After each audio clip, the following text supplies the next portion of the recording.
Hello, everyone, and welcome to the final Dinner with the Devs of 2022. It is absolutely amazing. You made it. We made it. We're looking forward to what 2023 comes in store, not just for our regular lives, but for the future of gaming. And that's why we are here. So we have some wonderful guests with us tonight, including folks, the person from Resolution Games. You may know them from Ultimex, Demio, Acron, all types of wonderful experiences, and they have a great showcase tomorrow that we're going to talk about later. We have some fantastic show gamers here with us as well. And yeah, through this next hour, if you have any questions, please put them in the live chat. And we are thrilled to end the year talking about the future of gaming technology, what is in store. I'm going to ask the panel at the very end, what is next for VR? So we're going to cover a lot of different things in gaming technology, from peripherals, from haptics to AI, a little bit of everything. So if you have your questions about what technology that you might use to enjoy gaming experiences, put them in and we'll talk about it. So thank you so much for joining us. Dwayne Waite Jr. here, marketing manager for Schell Games. And again, any type of questions, comments, put in the live chat and our panel is going to answer. So let's start with our Schell Gamers and then we'll end with Tom from Resolution. So Charlie, how about you kick us off? All right, I'm Charlie Amos from Schell Games. I'm the VP of product here, and a lot of what I do is try to keep up on the latest trends in the VR and MR and XR market, and also try to predict what's next. All right, Shawn. Yeah, I'm Shawn Patton, a principal game designer here at Schell Games. I was the design director on I Expect You to Die and Lost Recipes, and worked on Among Us VR most recently, and always excited to talk about VR. Go for it, Tom. All right. I am Tom Hall. I am Senior Creative Director at Resolution Games and working on our sort of social gaming initiative with Tinyverse and another game and stuff like that. And a long time ago, made Wolfenstein and Doom and stuff on it. I was hoping you were going to bring that up, Tom. I was going to prompt you of the games that you've done in the past that people would definitely have recognized. So thank you for doing that. And it's Keen 1 through 3's anniversary, 32 years. Commander Keen. That's I'm old. Back in my day, we had 2D scrolling platformers and we liked it. And now you're working in VR. How about that? Yeah, well, in 1993, while the Doom engine was being created, I drove down to Tennessee and worked with a company, Alternate Reality Games, and made levels wider and such for Wolfenstein VR, which was done in 1993.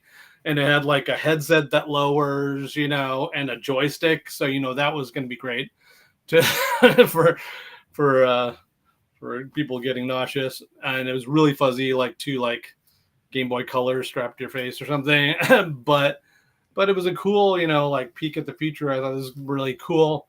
It's just that was so heavy back then. It was just man, it's VR is going to be really neat, but a lot of people don't like heavy shit on their head. So now it's much lighter and people can like it now.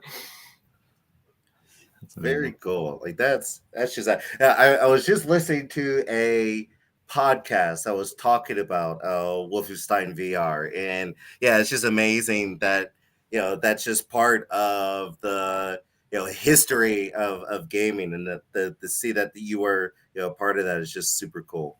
Well, thanks. Yeah, I mean it was cool to do early on, but it was obviously not ready. There was a booth there, in a sad corner of an arcade, and said the future is here. Yeah, not quite. a hint at the foreshadowing of the future is here. Yeah. That's true, and that's one point too. That a lot of people don't recognize is that people iterate or companies iterate on all sorts of things like throughout the decades, and it's really whether the tech was ready or the consuming public was ready. Sometimes those do not convene at the same time. So whenever you have a product, a service, a company, a consuming public, whenever they're all ready, that's whenever you start to see the market grow. So that's a important thing to for the public to really recognize, because they don't really see that part of business or gaming or technology in general. Right, especially like our industry, like in science, you'll see like first experiments in fusion, and now they actually had a successful one, and now it's like, and this may be a new thing, but us, we just kind of like do things, and maybe a few people see them until like something just catches fire. Yeah, good stuff.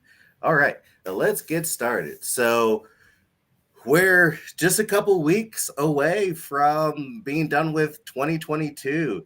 So how do you think the year has been for the VR industry overall? We'll dig down, into some of our respective experiences on again a general level. But in your opinion, Charlie, Shawn, Tom, what do you think 2022 has done for VR generally?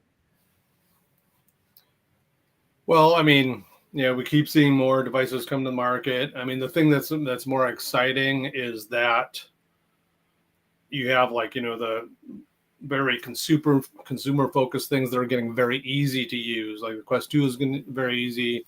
PSVR 2 is going to be, very ubiquitous as possible for VR and easy. And people are getting excited about those kind of gaming experiences, but it's also heading at business with the Quest Pro and other devices that are kind of like either business or prosumer. And so like there are beefier solutions. I mean, of course, Valve and stuff like that is powerful, PC powerful, but it's exciting that sort of both ends are being serviced so that we can have mass market stuff, but also really push things forward. Yeah, it's been nice to see a combination of kind of steady growth in the Quest 2 market and games coming out and people still buying them, but also sequels, right? More developers are able to make a second version of their first successful games like Red Matter 2 and Walking Dead Chapter 2. Those are being received well. But also there's a lot of new investment, right? With those new headsets or new projects getting started up, big new brands coming to it like Among Us. I think that all points to this sticking around. What's the ceiling on it? It's hard to say just how many people will ultimately end up being VR fans, but it's good to see that it's still growing. I think it's growing a little slower than it was maybe last year, but maybe in a more healthy way too. Yeah, no, I think it's definitely VR is here. It's another platform, just like mobile was another platform, just like consoles were another platform. So it's a way to consume content and games, and I think it's just going to continue to grow. But it is nice that we can see more and more multiplayer games have enough install base to sort of take advantage of that. So that's right. Cool. Yeah, we're like really big on social experiences, whether it's competitive or co-op or whatever. So that, or just social spaces, which is the initiative I'm working on. But that kind of bringing people together is what can be really novel. Like I have a friend in London and we can't hang out, and it's sad. I see him like once every few years, but he just messaging me, "Hey, want to play walkabout golf?" It's like, hell yeah, I do. Because and then Romero and Brenda and I played Demio long distance, and it's just fun to be able to have those social gaming experiences, even though you're apart, and that's like the superpower of this. I mean, we may be the sort of like the cool corner of the gaming industry, but we are giving them something really unique and more personal feeling than just kind of like a chat room or something, you know. Yeah, adding the hands, adding the movement, it's all around you. It's definitely better than just a Zoom call like this, which is great. Don't get me wrong. Like, pandemic wouldn't have been half as good without Zoom and all those other things. But like, yeah, really great. It's really great to have the VR sense of presence and everything. So Yeah, I find it surprises people, right? They're not expecting social Right. VR to be as compelling as it is. They think, Right. of course, the immersion of being in a fantasy world and getting to play as someone with powers you don't have is what people are expecting, and then get to enjoy. But doing it with friends so consistently, my own friends are like, I don't really want to play single player VR nearly as much as I want to play things like Demia or Walkabout, or even VR Chat and Rec Room, Population One. I want to jump in there with my buddies. it's all fascinating and social, and with it as developers, it brings new challenges. I mean, like making a lot of personal safety features for people, because this is a whole new level of, you know, trolling, or a whole new level of making people uncomfortable, you know, and like we have to be very cognizant of that. So like we're putting mock mute and block, and you know, personal safety boundary, you know, and those kind of things are important, and just making sure like kids are safe too, you know, because boy, there's a lot of kids on the social app. yeah. Oh yeah, absolutely. And yeah, I think we answered a couple questions already. Just on that, I think the Golden Katana, you asked about the more headsets being available to the public. Yeah, we're all super excited about that. The larger the market is, just like Shawn and Tom said, the more ability, and the more the favorability to make multiplayer experiences. So thank you for that question. So we haven't really touched on it. You guys are kind of dancing around it, but I do want to put you guys on the record for this. Do you guys think that VR has reached the near critical mass that we've been hoping for? Is it not quite there yet? And if not, like, what is it going to take to get to that critical mass? I think it's there. Agreed. Agree. Yeah. What'd you say? We said yes. Oh yeah, They both said yes. yes. I mean, I think like VR at this, and then a dip, and it's getting in the zone, but it hasn't hit that caught fire thing. The tech is kind of like getting to the point where it is really there, and like this, you know, if you go into an experience, it won't be, you know, like troublesome or so on. But I think, you know, new things that are coming out, like, you know, color pass through and stuff, are making people more comfortable, and that's huge. And I kind of like the Quest Pro in that, you know, I don't put the extra little blockers in there because I like the context of my room, and I think like getting technology where people are honestly, you know, it's great frame rate, and they're honestly not getting you know, nauseous, or, you know, that will like break through to other stuff. Also, we can also be the sort of the cool corner of so if a game is, you know, on all platforms, this is just like the coolest version of it, right? So like you can play DME on PC, but, you know, like, look at the VR people, they're over there and they're playing arcade games. So it's a lot more fun over there, and that you know, the exposure to like a flat screener can sort of like, oh, maybe I'll try that, you know, it's even more fun. Yeah, so I think we're getting there, and being on multiple platforms can like be that bridge. Yeah, no, I could definitely see that. So, what do you guys think has been the biggest leap for virtual reality? And I mentioned in 2022, but we've both been, Shell Games and Resolution Games has been in the VR game business for a couple of years. So, if not 2022, what aspect of VR game development made the biggest leap? I mean, okay. I was Yeah, gonna go say ahead, that Tom. I think the first biggest leap Oh, was Shawn, go ahead. the fully wireless VR, right? Okay. With the Quest, and it's and self-contained, right? Wireless and self-contained.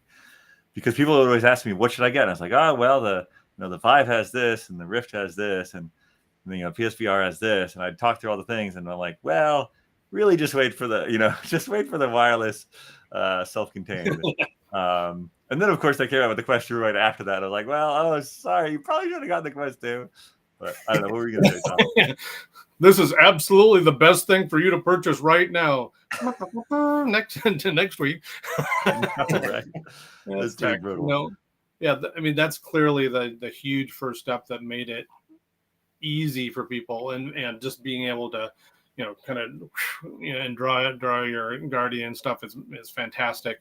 But I mean, to me, the biggest change now and going into next year is, like I was mentioning, is pass through gaming. I think that's really going to open up new kind of concepts and interest. I mean, like we're doing working on, it's early, but we're working on a game called Spatial Ops, where you actually sort of define your space, and it makes sort of a fun little deathmatch level out of it, and you can fight your friends, and it's like laser tag in your own space, which is fantastic.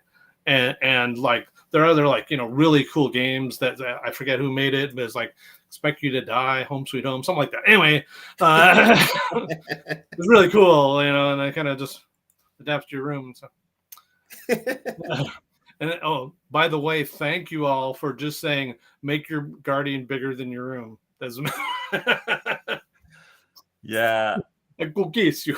We're just like, oh my gosh, how are we gonna? And there's nope, just do that. Just do it. And it's like, it's not great, right? Because it's kind of less safe, but it's like you kind of, if you want this experience, they're gonna make it better though. It's gonna be fine. They're gonna make it better. It's gonna be. Yeah. No, I mean, I had a fantastic time in that. It's really, it's like really a different kind of both the design challenge and player experience, So that's it.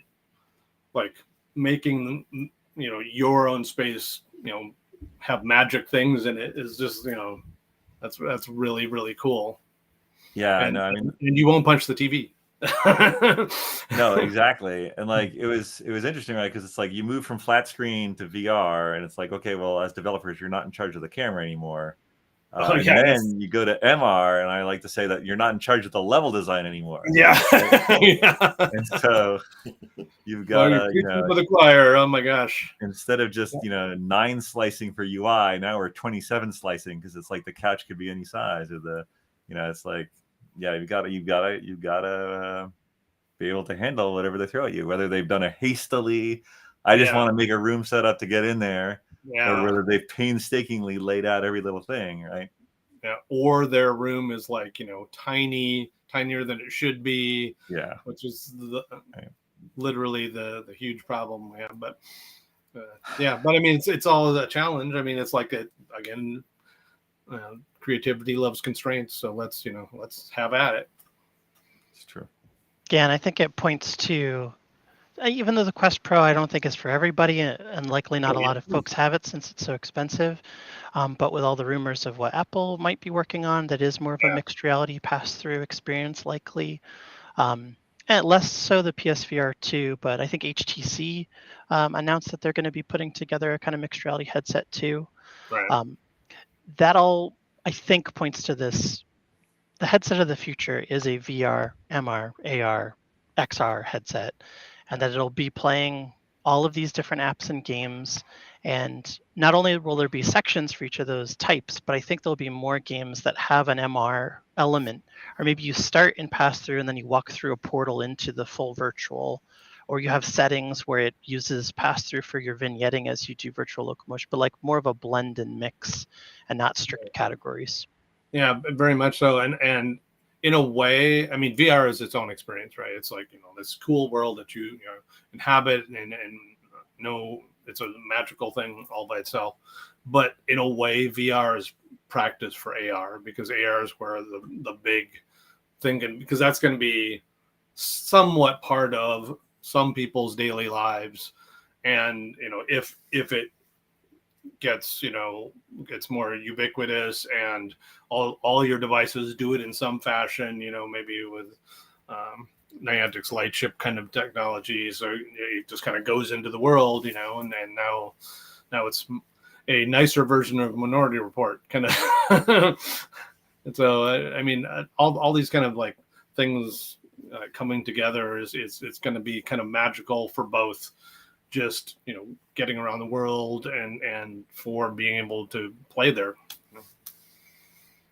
Yeah, I think another thing that happened this year that isn't like in new technology space, but still when we look back, I think will be some of the milestones, is the release of Bone Lab.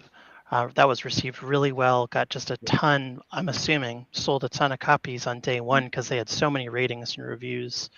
And it is an only in VR type of game. It's very sandboxy simulation. I think NFL Pro Era too did super well and was like the first big, well, maybe not the first, but big sports brand. I know that Golf Plus has like PGA affiliation, but those are some things that I think need to happen in the VR space for it to continue to grow. Titles that people are really looking forward to, and they pre-order them, and it comes out, and they play with all their buddies, and these like sports games, all sorts of things like that. Yeah, things that are getting hooked into things that are already populist. Yeah. Like a sports game is going to pull in more people. It's like, oh wow, I can be the quarterback, or like. Now, I don't know if I want Bone Lab to go AR, location based AR, and just like, oh, sorry, sir. Multiplayer Bone Lab. Yeah, like, they don't know they're playing, but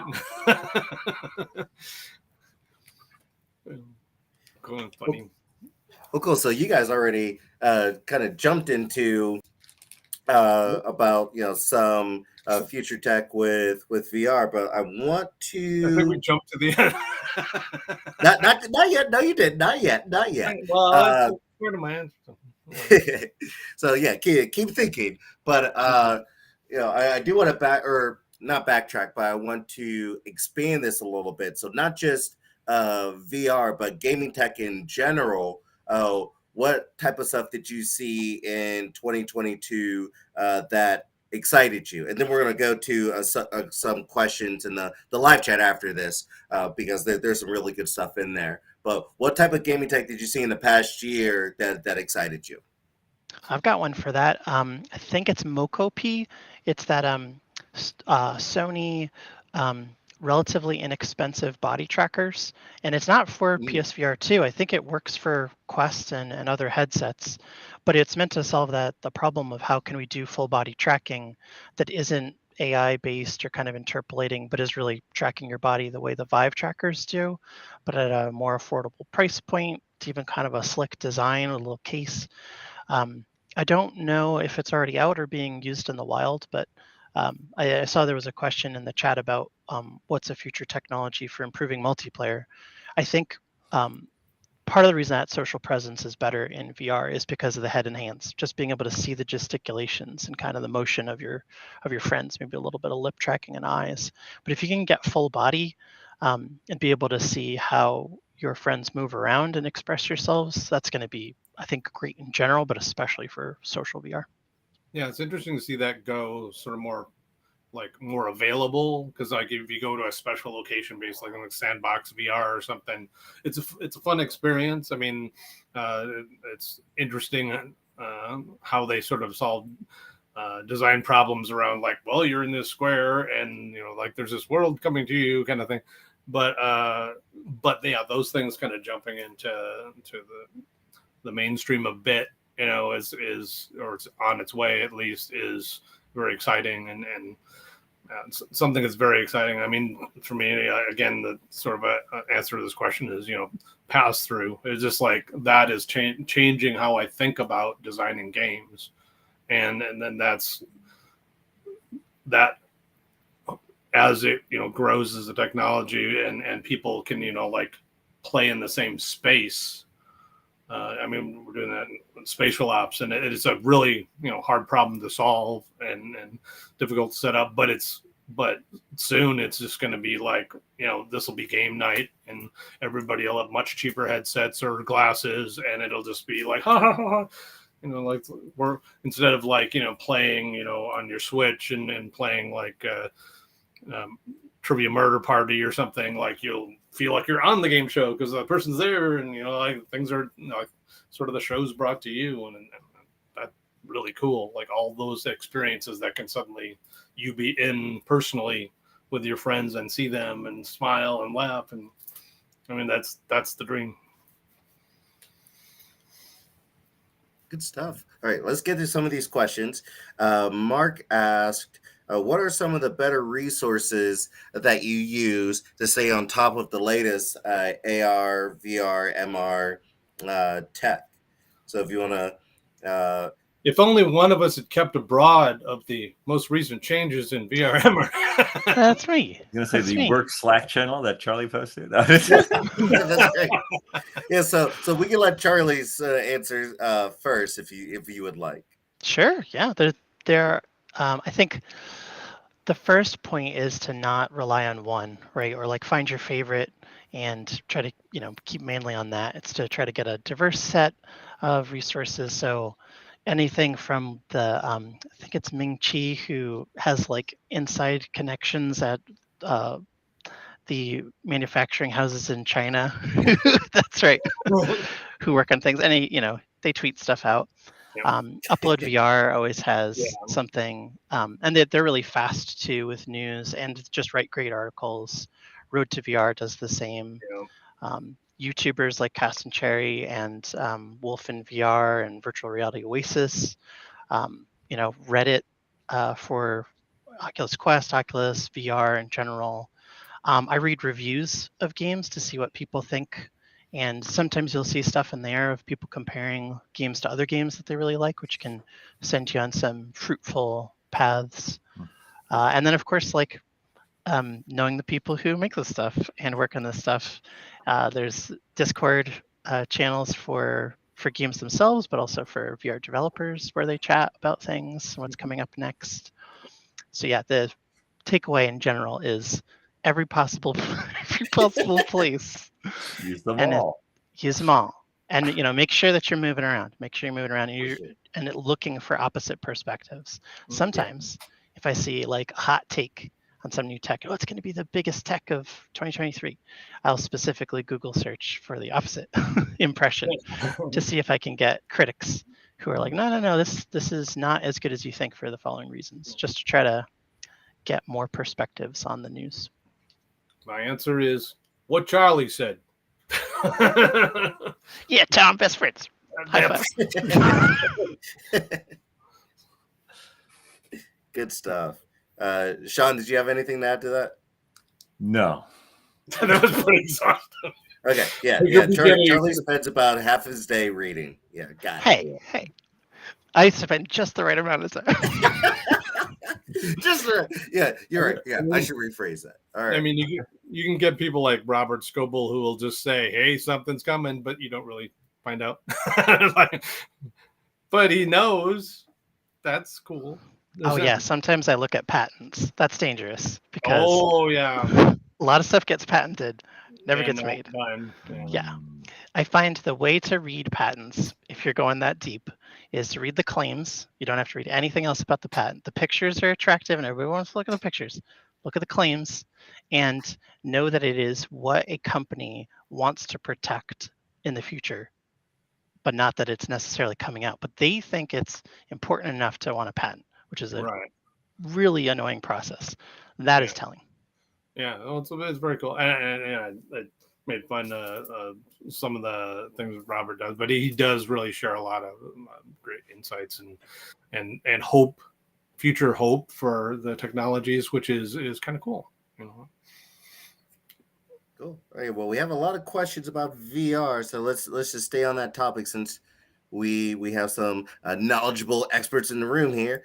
This is from Diego. What's the hardest part of designing, prototyping player interactions in VR so that they are intuitive or flow naturally? Well, I mean, You can go. We'll both tag team various things. Okay.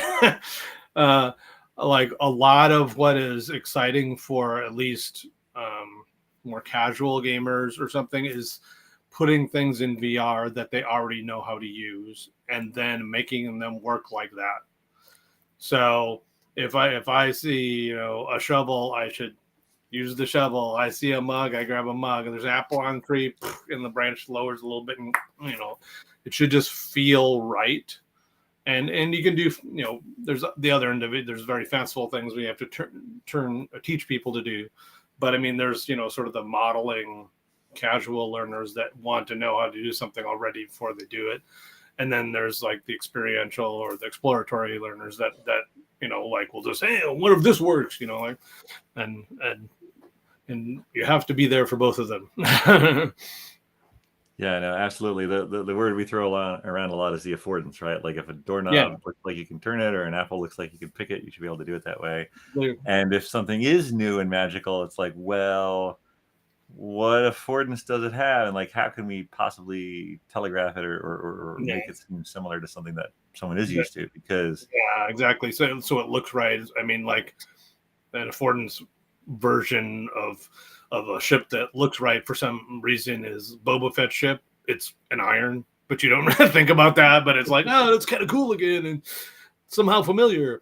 But yeah, like I mean, we're sort of getting like VR kind of gets into the everyday uses of our everyday objects, So that's the affordances.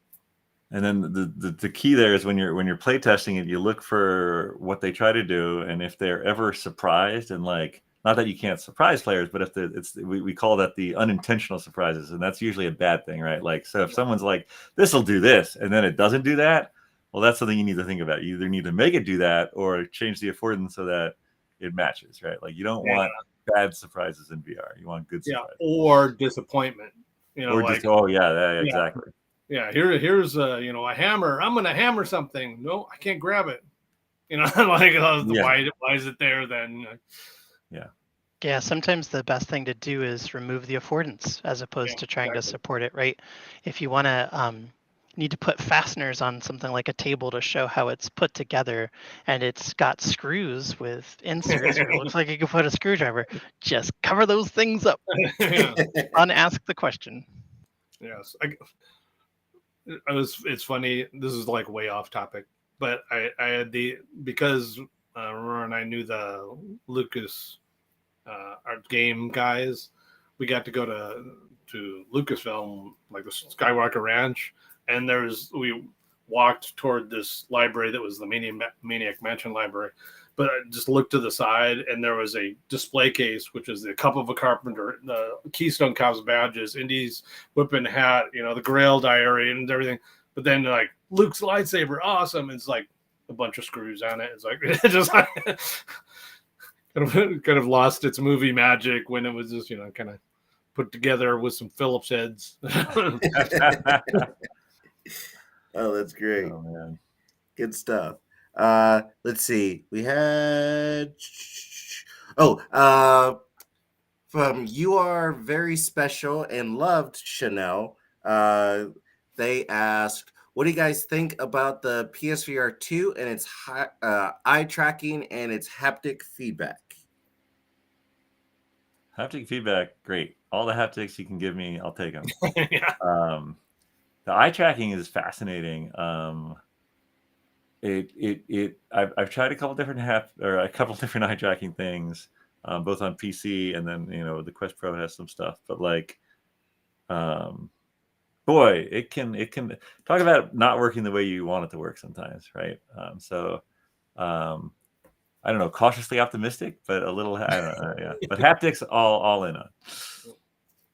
Well, I mean, I think it will, like, eye tracking will the only thing I'm a little scared of eye tracking is, like you looked at that ad for 4.2 seconds and, but I mean, they're kind of doing that anyway. So, but I mean, it allows for like, beefier rendering once they get all the kinks worked out and stuff like that. But it's not, I don't think it's like as game changing, although I did have a a version of a shooter. I solved the controllerless VR thing or something to make a sort of a John Woo like shooter, but then they came out with one with a controller. It's like, oh well, the wind knew his best.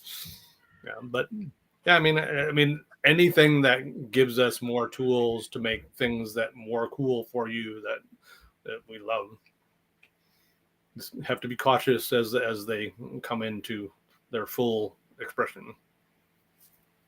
I have a negative hot take.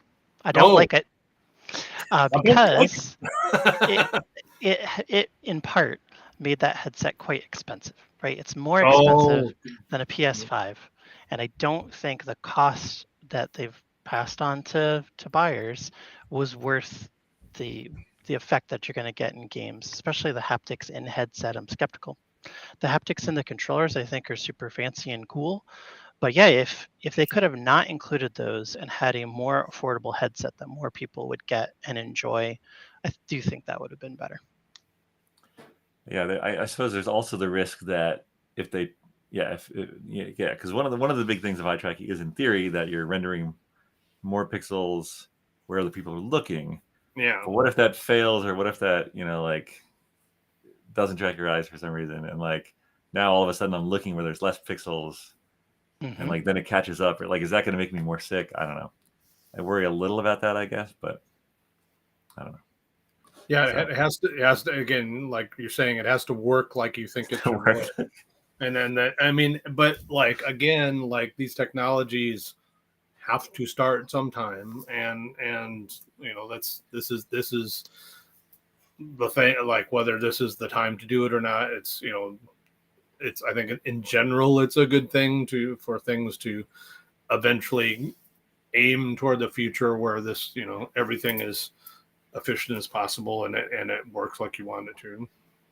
Yeah, I wonder, a model that I do like, that it happens a bit, is the fancy new features hit the enterprise headset that costs $3,000, and then they find A, how to get it to work the best, B, what they didn't really need and they could cut from the next one, and then they are able to make a consumer device. And I think of the PSVR 2, right, as consumer. You're not using that for work, I don't think. Yeah.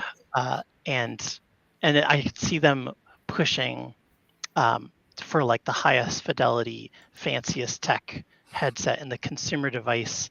What I really wished, remember, everybody, I hope, remembers the PlayStation Portable and the PlayStation Vita. I want one in that line of the PlayStation Portable VR, the PSP VR. Oh. That's what I want from Sony. A real Quest 2 competitor, but with all those awesome brands that they have, all those connections they have. That's my magic wand. I'm skipping ahead. Oh no! See, we're answering all the. That's okay. Segues. That thing I said a half an hour ago. Yeah, I'll just repeat that. Play the footage. Yeah, we'll fix it in post. Yeah. Good stuff. Well, speaking on that, speaking on the different headsets, Charlie, I will also go to you. Gamer Reality. Oh no, you're right, Adam. Yeah, thank you. So Adam's our live chat moderator. We were talking about what the next question was going to be, and he nailed it. Thank you. What price point do you think the future VR gaming headset should be? Meta seems to be aiming for $250 in the future. Isn't that too cheap? So let's start with the first part. So the first two questions, and too cheap. As a marketing guy, I think that's all relative, right? So it depends on what value you place on it. I don't think cheap is necessary. Is more perspective. But so what price point do you think future VR gaming headset should be? Meta seems to be aiming for $250 in the future. Thoughts? It was at the magic price point, sort of.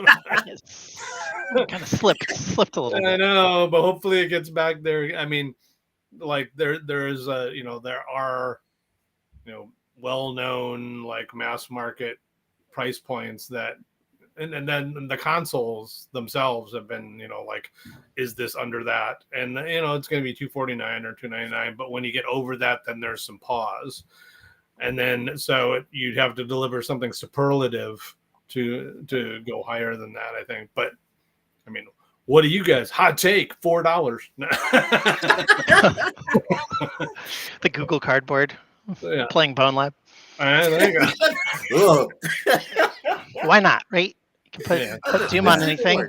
Well, you joke, but I have people who say like, oh yeah, I don't like VR. And I'm like, oh, what VR you tried? And they're like, I tried Google Cardboard. I'm like, no, right? Like, let me put you video. some good sick stuff with a high, like, let me give you, but like, I think it did harm, man. Those phone VRs did harm. I don't know. I think they did more harm than good, frankly. It's like, that you use the stereopticon of VR, right? Yeah, and the Samsung Gear VR was free with a lot of phones, so a lot of people got that, and that was their, might as well give it a try. They're like, oh, this is VR. Yeah, this isn't for me. I'm not going to come back to it for 5 years, 10 years. Yeah, get the Samsung Gear, and it's like, oh, I'm gonna try this roller coaster one. That sounds amazing. It's still one of the first things people download on the Quest Store too, right? Epic roller coaster. Yeah, and you have to know, right? You have to find out for yourself if you were born with VRC legs or not. So what price point? Does it have to be the first one? Yeah. Back to price point. I think I want a range, right? I think it is good to have high-end headsets that have the bells and whistles that the early adopters want to play in. Part of what we were talking about before, that's how we're going to discover the feature sets for the future headsets. I think we should have really inexpensive entry points that aren't 360 video, that can play, the core Beat Saber super hot job simulator type games. And that middle that most people have, I think whatever the Nintendo system costs is what it should go. Like it wants to be that Nintendo Wii that is in everybody's home. I guess I should say Switch now. Switch is probably more popular than the Wii ever was. But yeah, I want it to be that entertainment console that, like, of course you've got one. Well, not one. You've got one for all your kids. Yeah, exactly. That's cheap enough to do that. That's a tough. Another magic price point is like, oh, I could get a couple. Oof, and also that's very important for VR and AR, because that means it's now social because you have two. Sure. Yeah, they have not yet sold a bundle, right? Yeah. Imagine a Quest 2 duo pack. The Quest 2 too? I would love Quest 2 duo pack with like our Blaston or anything that's 2-player. Just like, absolutely, you can take this out of the box and play something fun. And cool. It's a blast. Your friends all want to get on and beat each other and laugh, and it's like that's ideal rather than just hoping people will co-locate. Yeah, and I could see like $600 for getting 2 of them with a built-in game or 2 that people could look at that and say, yeah, that's pretty good. It's about $300. $599. Oh, wait, now you've got me. That's money. $599. Yeah. Gotta price it to move, baby. 600 is clearly too much, but $599. I mean, it's under 600. Hey, in marketing, we call it odd even pricing, right? So there's a tactic to that. Let's see. So, here's what Diego also asked. What about gesture or posture sensing? Do you think that will be happening soon? Yes. There we go. All right. I just wanted to answer one. I like it. We can move on. We got a lot to talk about. No, cool. we get. I mean, there's a lot of things, especially with Paths for Gaming. Now you can see your hands, so you want them to be your hands. And there's headsets before and headsets now are using pinch gestures and stuff like that. And as we get a little more advanced, lots of gestural interesting things will happen, making games that support the body API and all that. So I think it'll be more used in more games because it's more expected. Yeah, and I think with posture sensing, I mean, I think Otter's Lab O-Shape does a good job with that, as well. So I think I think it can only improve, but it's already present in some games. Yeah, I played sort of a positional thing in half, and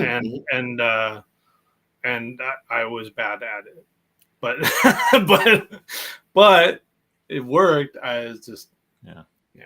Yeah, I mean, in that gesture posture sensing, I mean, that's big with VR fitness, right? Because there are a lot of things that you have to do. I think I think of Fit XR, I think of Supernatural, I think of all of those things that have to look at your movement and even the quickness of your movement, and even our own Until You Fall has some components of that. I think a lot of that is already there, but can only get better. Yeah, like Just Dance or whatever, one of those dance games. It's just like Exactly. It's watching you do it. Yeah, Just Dance is coming to the Pico 4 as an exclusive. That's the word on the street. It'll probably come to other headsets eventually, but that would really benefit from full body tracking. Yeah. Where did you hear that word on the street? I think was it from one of the many and sundry things we just mentioned? No, this one was different. This one was from a conference. I think Dwayne. It was the one in Europe. Oh, I think that's where that Pico 4 news came out. Oh, of. the the VR days. Yeah. Yeah. Yeah. So sometimes they wait for VR days. announcements. They changed it. They changed the name of it. I forget what it's called now, but it was for the conference formerly known as VR days. Perfect.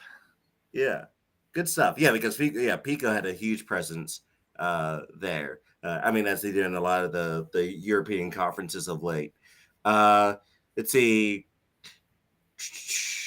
Yeah, let's. Oh, so Charlie, you mentioned Apple. We'll do this one question before we go back to the scheduled programming. Gamer Reality asks, what will gaming look like for Apple's anticipated MR headset? We've heard it's coming without controllers. Yeah, there's a patent for you with with rings. I don't. I think it was on the wrist, right? If I remember that correctly. I've seen a bunch. Some of them are like actual rings that you put on your fingers. Oh, right. Yeah. That's what it so was. maybe MR is for marriage rings. Yeah, no mixed reality. It's not. It's actually just a surprise. You're all married. There's only one application. I'm not sure what they're going to do. Apple's history with video games in general is it's not like regular PC and Windows, right? They've got Apple Arcade, which is a very different model too, with kind of a subscription and very casual games on it overall. So my assumption is that they are going to be games tertiary, right? Primary is probably going to be their suite of apps. It's going to have a notepad and a calculator and a calendar, and probably some new stuff that we're like, whoa, this is a great use of mixed reality. And then secondary, right, an app store with other people's applications for productivity and entertainment and things like that. And then, there's also games you could play with it, but it's not going to be the focus, I don't think.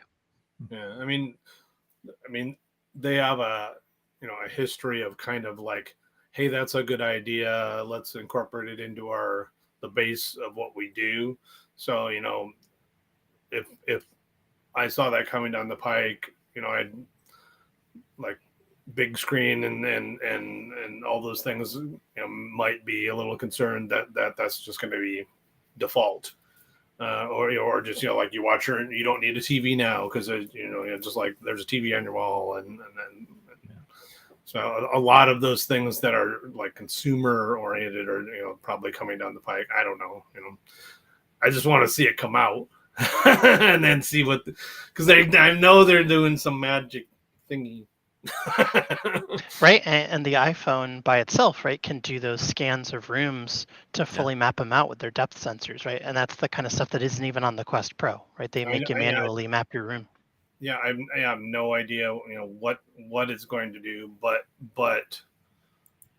if it's coming out, they must be convinced that use is really interesting somehow, and I just hope it is, because I'm gonna get one.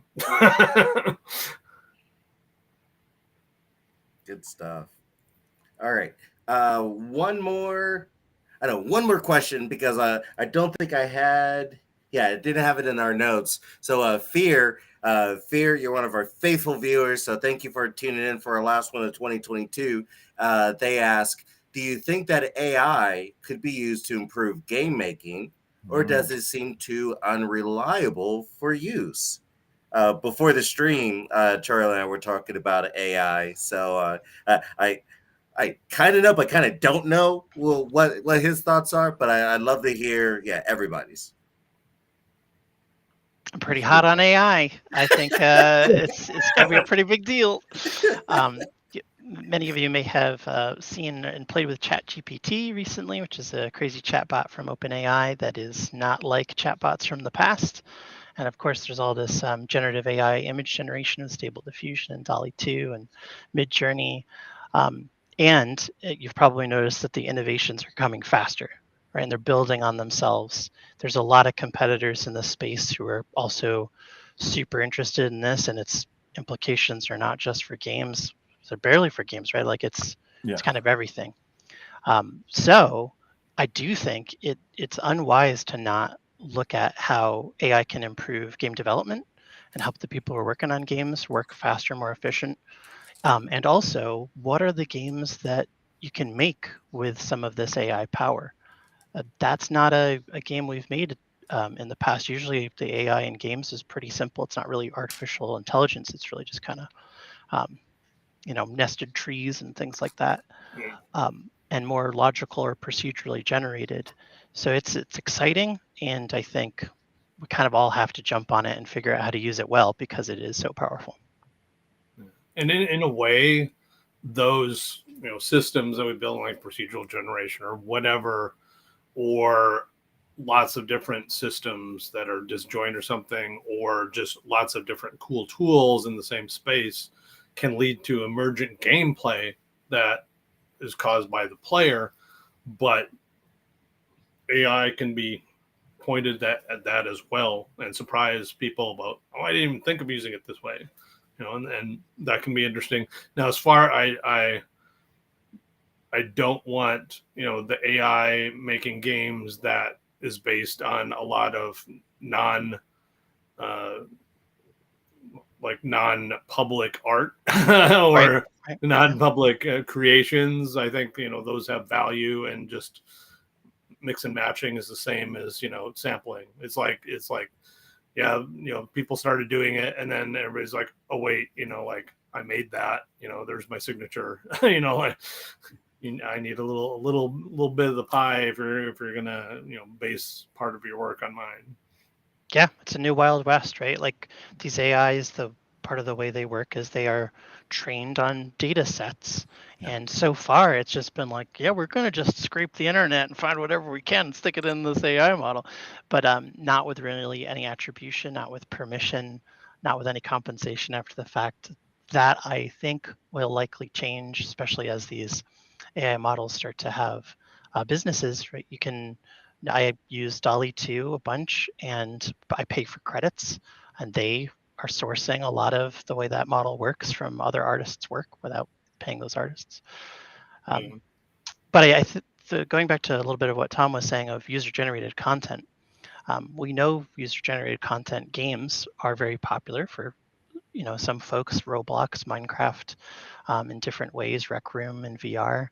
And part of the problem with user-generated content, among many, obviously moderation, but one of them, one of them too is making great stuff, or all of the work that goes into even making something just passable. And I think what this is showing is it's lowering the barrier to entry for making better content. And so we'll see a lot of user-generated content style games with AI, I think. And hopefully like user-generated content in a community with of like a rating system can like bubble up the good stuff, and the same with AI, and sort of like, as long as it's using again public stuff, it can sort of learn from itself. Yeah. Which is really interesting. Yeah, the AI model itself could be the thing that bubbles up the best content. Yeah, exactly. Good stuff. So, man, we got 4.5 minutes left. So this is Okay, awesome. well, let's get to the last 50 questions. Yeah, that's right. That's right. Rapid fire. No. So we'll move into a little bit of where we see a lot of people very interested in virtual reality. So we'll stick with that. We'll end with that as well. And so to kick things off, about where we see the VR industry or VR gaming industry going. Resolution has their showcase tomorrow at, is it noon Eastern? Am I? Let me. I Yes, should have looked. it's 9 Pacific, so noon Eastern. Yes, 9 Pacific, so noon Eastern, and we have a little trailer here to share. So it's tomorrow. So if you're watching it tomorrow, it'll be today at that point. So to freak you out all this time stuff. But yeah, let's get a chance to take a look at it. And let's see, let me find it right here. Share the audio. And let's get after it.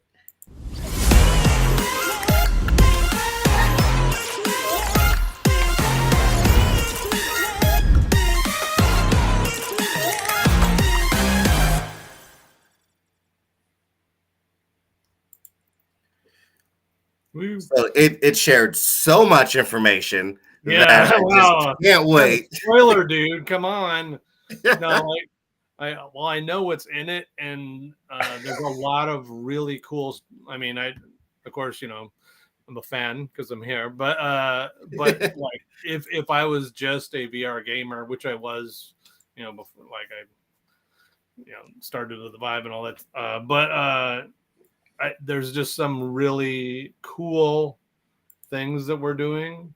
I'm working on Tinyverse, so we're doing really cool social things to bring people together and have fun together. And if we've had fun together, to be near that fun in a social space. And some of the kind of things we're kind of showing off are going to be really appealing to folks, I think.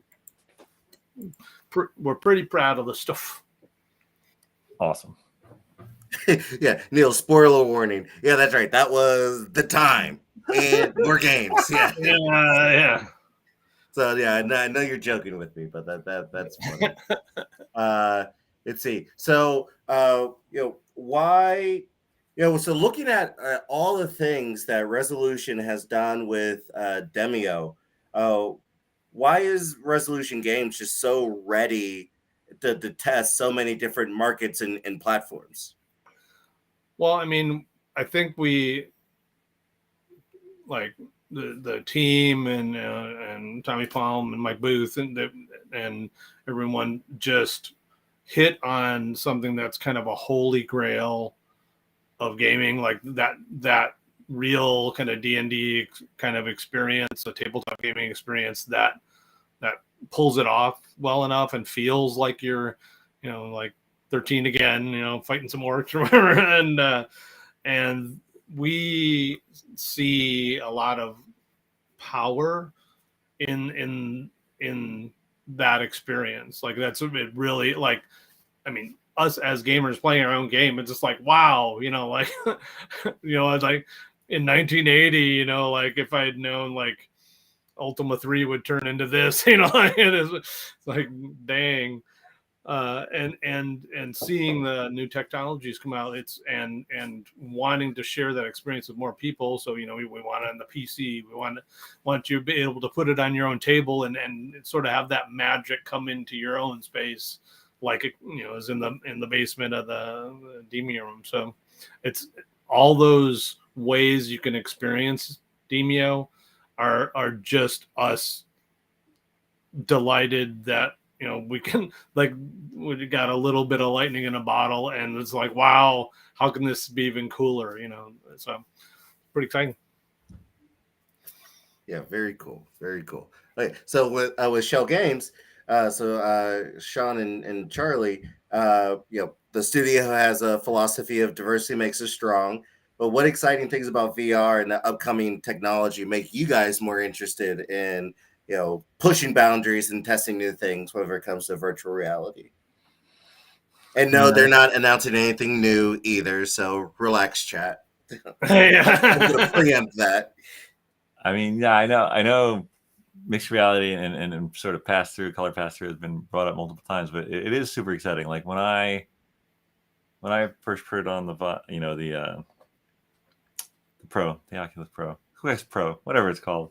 Like you notice, oh, is this higher resolution? Oh, it's probably the lenses, but it's also the pass through. And yeah, like I also play without the blinders, right? Because it's just there's this magic with being able to be comfortable in your space, but still see these other worlds, right? And I think that's just going to get better, and it's really exciting to me. And so, yeah, what are the ways we can maximize and take advantage of that to maximize the enjoyment for the players, right? It's definitely exciting. Yeah, same with this. The magic of what pass-through is going to become, just like things become tangible in your space, and you can just use them, and it's really exciting, like first steps into a more magic world that like I don't think the metaverse is deeply going to be like Ready Player One, but like it'll be a more like bottom. I think a more sensible approach is sort of bottom up. I mean, yes, there's going to be like business amongst shared, blah, blah, blah. But as far as like the space we're all in, I think it's going to be like we're experiencing the types of fun we like to enjoy, and then we kind of are close to that dense fun with people and have that in common, and that's a more substantive experience, rather than this gigantic Wild West that we're not quite sure why we're here. Yeah, I will say Schell Games has a history of working on the latest technology, and we make our own original games, but also we work with a lot of clients, and then they know they can come to us with their crazy new tech, and we'll find some way to make a fun experience with it. And that's part of how we got into VR in the first place, and now with mixed reality coming, and maybe with AI stuff coming, we're set up well historically to catch and ride new waves. So I love that about the studio and my job here because of that. And I think what we are going to see next is this the mixed reality focus, but also like going deeper into sequels for VR games. And now the PSVR 2 stuff, some bigger budgets, some big AAA games, maybe some companies like Capcom making an original VR title and not just another port. Konami, who knows what other big companies might start wanting to get into VR. Cool. So let's move to that final question. Maybe you guys have already said your answer. What's next for VR? And we'll start with our guest. Oh my gosh. So yeah. I kind of like spilled beans. I think it's both VR and AR, right? So it's not just going to be like, wow, this magical new experience of it's what can we now do now that we're bringing magical reality into your space as opposed to you going into a magical reality space, and pass through is very exciting.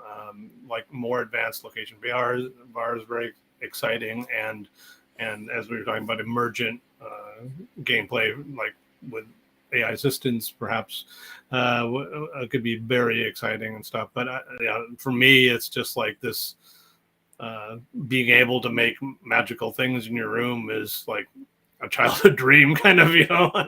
It's like you don't have to put cardboard things together. You can have things that look really cool, and act really cool. It's exciting. Good, Shawn. Oh gosh, I am excited, definitely by the pass through and the IR VR, but also by, we touched on user generated content a little bit, like being able to do arts and crafts easily in my space, but like magical arts and crafts, right? And then share that with, share that with grandma, share that with, my aunt, and like have my daughter make something, and like we can all look at it, and folks not here who we don't see very often, right? Tom, you said that at the beginning, right? You get to play with someone in London who you don't get to see very often, and like that's social, but also creating things magically with each other. I think I can see like we just thought like, oh, it'd be fun to add like a miniature painting room to Demio's social space, Heroes Hangout, and people went nuts over it. They really liked it. We tried to make it so it's casual, kind of, so you can clearly see each paint color and stuff, and try to make it real tactile and really simulate kind of like painting minis with friends or something. And people, like, we've looked at people logging into the game, and it's like some of them just log in to do that. And they're just like, yeah, I'm not gonna play a long session tonight, but yeah, I could paint that monster, or make a little painting. Like some of the paintings people have made are like stunning. Like wow, that's awesome. Like should get a way to print them and frame them or something. I don't know. I think Meta confirmed. I'm going to send a link in the private chat so I can go out to tell you. Meta confirmed the Quest 3 is coming out next year, right? I think that is going to define the year for VR for most folks, because it is the dominant headset right now. I think the rumors are that Apple will release something in 23 as well. PSVR 2 comes out next year. So I think 23 is going to be all about these new headsets, what differences they have, how they both grow the people who are playing and what they're playing and how they're using it. Yeah. Also, I wonder, like, when Apple announces whenever they're going to do their thing, like, is that going to be sort of Quest Pro-y, like, because they tend to make spendy devices, so it's, like, it may be like really cool, but we'll see which really moves the market. Is it so compelling that you want to get that hot new thing, or is it, are we? I mean, again, these are all like magical space devices from the future that we get to play with now. They're all amazing, great. We love developing for all of them, and we're really excited about new stuff coming out, and getting to have new, more advanced toys to play with. Speculation is $3,000. Sorry, $2,999. Yeah, well, that's affordable. See, hey, that's right. Well, folks, if any of that happens next year, we'll be here to talk about it. So thank you so much for tuning in. Tom, Resolution Games, thank you so much for joining us. We really appreciated your insight, and we look forward to seeing what Resolution Games has up their sleeve tomorrow at the Resolution Showcase, 9 a.m. Pacific time, 12 p.m. Eastern. And continue to follow Resolution Games, or start following Resolution Games if you haven't. You can visit their channels there. Make sure you follow, subscribe, all the things that you need to do to make sure that you can get the Schell Games associated information. And we will see you next year. So all right. Thank you, Thanks everybody. for inviting me. I'm gonna Thanks, go Tom. have dinner. I'm gonna go have dinner with the doves. All right. Oh my God.